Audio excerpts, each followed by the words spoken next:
Buenas noches, mi nombre es Samuel David Rojas Vaquero. A continuación estamos haciendo la presentación del curso de Matemática y Cultura de la licenciatura en Matemáticas de la Universidad Nacional Abierta y a Distancia.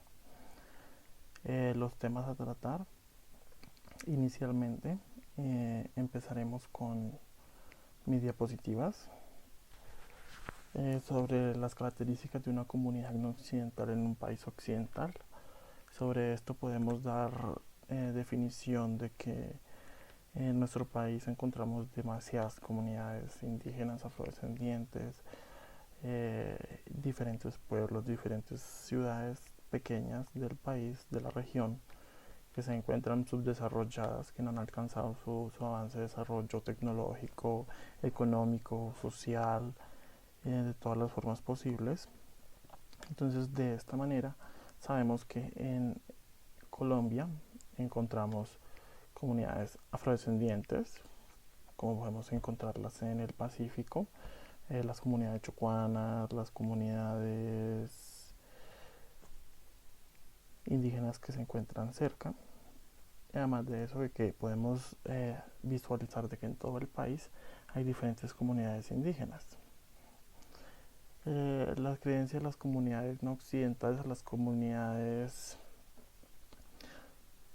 la diferencia mayormente son los aportes económicos, los avances tecnológicos, los avances sociales, los acoples en comunidad, y podemos diferenciar que la mayoría de la recesión que se encuentra en estas comunidades son debido al, al poco interés del país principalmente, o a la conformidad de las creencias religiosas o las creencias culturales de dichas comunidades que afectan el desarrollo de las mismas, sean africanas o sean indígenas.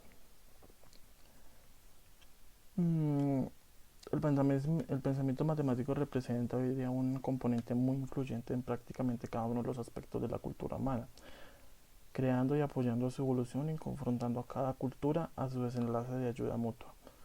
Podemos entender que la inculturización de las matemáticas afecta al desarrollo de las comunidades. Antiguamente muchas comunidades interactuaban entre sí para la venta, para la comercialización de dichos productos, y de esta manera podemos entender que era necesario cierta forma de representación numérica. Por ende, entendemos que para la representación y la venta y la culturización de las comunidades y poder entenderse entre sí, se apoyaron en la influencia de los números, la influencia de entendimiento. Por ende, sabemos que las matemáticas fueron una de las bases más importantes para la comunicación entre ciudades, entre poblaciones y entre indígenas mayormente, de este modo. La educación de la matemática, pues esto varía. Ahora, hoy en día podemos ver que centramos muchos de nuestros estudios en nuestras problemáticas sociales, para que entendamos entre todos la situación en la que nos encontramos. Las, las matemáticas se apoyan en diferentes aspectos de la vida, ya sea científicamente, tecnológicamente o socialmente. Hoy en día en la sociedad pues encontramos que el dinero, el movimiento económico del mundo general se ve afectado por la numeración, la matemática, las influencias del mundo en base a la posición económica que se tiene. La educación de la matemática no diferencia en ese sentido de otras actividades científicas ni en sus propósitos ni en sus métodos, y tendría a parecerse más a las ciencias empíricas que a las disciplinas especulativas, ya que nosotros necesitamos una, una interacción, una comunicación entre sociedades, entre comunidades. Bishop, eh, las actividades matemáticas universales eran para diseñar comunidades, diseñar estructuras, diseñar diferentes medidas, medir para aprender a medir, a contar, a jugar, a explicar y a localizar para medir y contar la cantidad, los productos, los que se tenía, lo que no se tenía, para poder explicar lo que se poseía, lo que no se poseía y localizar lo que tenemos y lo que no tenemos. O sea, la matemática era en sí las bases de todo. Las matemáticas son universales y era la base de toda comunidad. Ahora, esto es en práctica a mis diapositivas, a lo que yo hice. Voy a hacer una retroalimentación de las diapositivas que compartió la compañera Silvia. Eh, de esta manera, aquí podemos encontrar la comunidad no occidental, la social, la conformación típica de la familia en patri patrilineal y patrolocal, con un promedio de 5 personas por familia nuclear, estando muy marcadas las restricciones alimenticias y sexuales. División del trabajo, al hombre se le compete la casa y la pesca. En la comunidad social, lo social en la comunidad no occidental se centra como en la definición de los aspectos sexuales de cada persona. O sea, las mujeres están designadas a cierto aspecto y ciertos trabajos y a los hombres se les encarga cierto aspecto y cierto trabajo. La conformidad de una familia se dividía en los quehaceres domésticos, el transporte, los alimentos, los utensilios, la elaboración, la vivienda, todo eso se dividía en los diferentes aspectos, en los aspectos siendo mujer o siendo hombre. En la cultura, cada grupo étnico tiene su propia lengua, cultura y tradiciones por las cuales se rigen. Esto se ve muy afectado también por la religión en la que ellos se basan, en la que basan su cultura y su creencia. Entonces, por este motivo, la cultura, la cultura es muy importante en los aspectos de las comunidades no occidentales. Las comunidades no occidentales creen que su cultura es la base de su sociedad, prácticamente. La educación indígena se caracteriza por la transmisión de conocimiento de forma empírica, de forma hereditaria. O sea, lo que yo aprendí de mis padres, lo que mis padres aprendieron de mis abuelos, lo que mis abuelos aprendieron de mis bisabuelos, y así sucesivamente, generación tras generación. Las generaciones aprenden lo que se hereda de forma oral, de forma mecánica, lo que se hereda en la vivienda, las viviendas, muchas de estas viviendas son heredadas, son de familia en familia que siguen. Tú encuentras una comunidad en la que el padre, la madre, los hijos, los abuelos, los bisabuelos, los tíos, viven en una gran comunidad donde todos comparten de dicha forma. Ahora, la economía. La economía se basa en la comercialización de lo que ellos consiguen. Diferentes cultivos, pesca, ganadería, en eso se basaba la economía. La ubicación. Viven en resguardos indígenas con propiedad colectiva con carácter imprescriptible e inembargable. Los pueblos indígenas no pueden trasladarse de sus territorios habituales y personas extrañas no pueden obtener la propiedad o el uso de las tierras que les pertenecen. Hoy en día, ahora por las leyes y las políticas de geolocalización ambiental que encontramos en el país, se ha designado ciertas comunidades, ciertos sitios territoriales, ciertas entidades territoriales que asignan las viviendas y los dichos de localización a los indígenas. Entonces se les asignó su geolocalización, su territorio, y ellos viven allí de esta manera dependiendo de sus comunidades.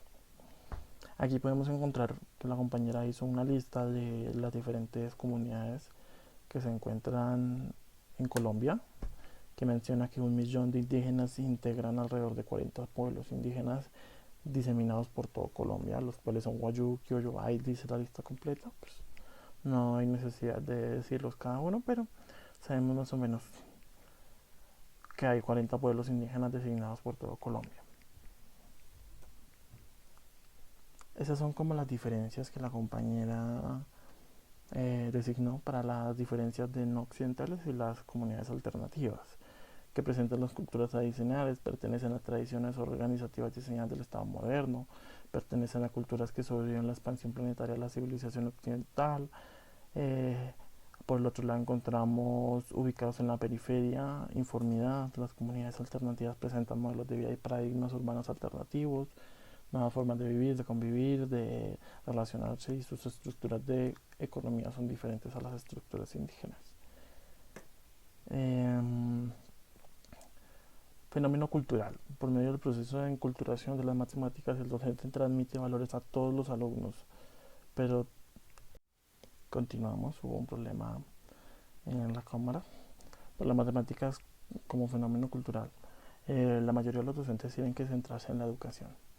Nosotros los docentes tenemos que encontrar la manera de que nuestros aspectos y nuestra enseñanza sean de entendimiento para los estudiantes y que los estudiantes entiendan diferentes aspectos, que nuestra cultura, nuestra sociedad, nuestros avances son un complemento de un todo que se debe al avance de las matemáticas, al avance de las personas, al avance de la sociedad, al avance de la economía. Todo es un complemento de un todo que inicia en las matemáticas, un complemento racional y periódico de la iniciación de las matemáticas.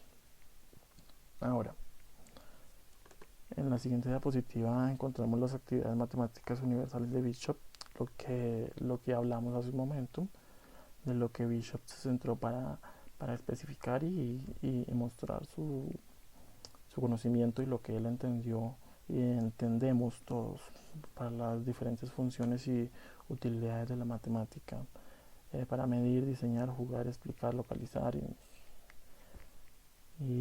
o sea, todos los aspectos de esto, de estas diferentes reacciones, diferentes explicaciones a lo que Bishop nos dio, nos ayuda a entender diferentes formas de enfocar las matemáticas. Aquí vemos que se encarga de responder la pregunta el por qué. Las matemáticas nos ayudan a entender el porqué de las situaciones, el porqué de muchas cosas, el porqué del avance, el porqué del entendimiento, el porqué de la sociedad, el porqué del dinero, el porqué de todo.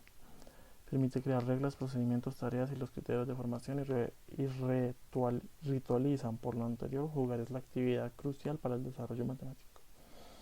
Muchas actividades se han visto evolucionadas y avanzadas a través de la diversión de los niños, de ver a unos niños jugar, de la creatividad de los niños creando sus diferentes juegos y sus diferentes aspectos de entendimiento, así como se pueden utilizar los juegos como método de enseñanza para los niños, para que los niños aprendan la numeración, las multiplicaciones, las matemáticas, la suma, la resta, o sea, para que las matemáticas sean de su conocimiento, se pueden enseñar a través de los juegos.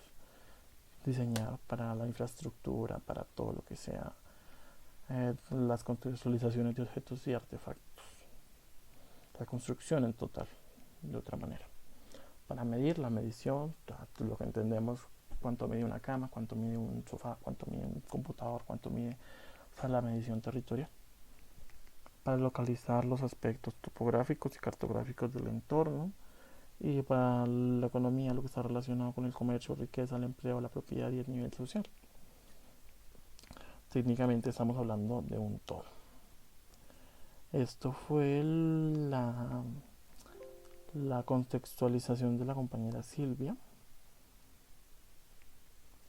Muchas gracias por su atención. Mi nombre es, repito, soy Samuel David Rojas Vaquero y esta es la retroalimentación a la diapositiva de la compañera, que en mi parecer fue excelente participación.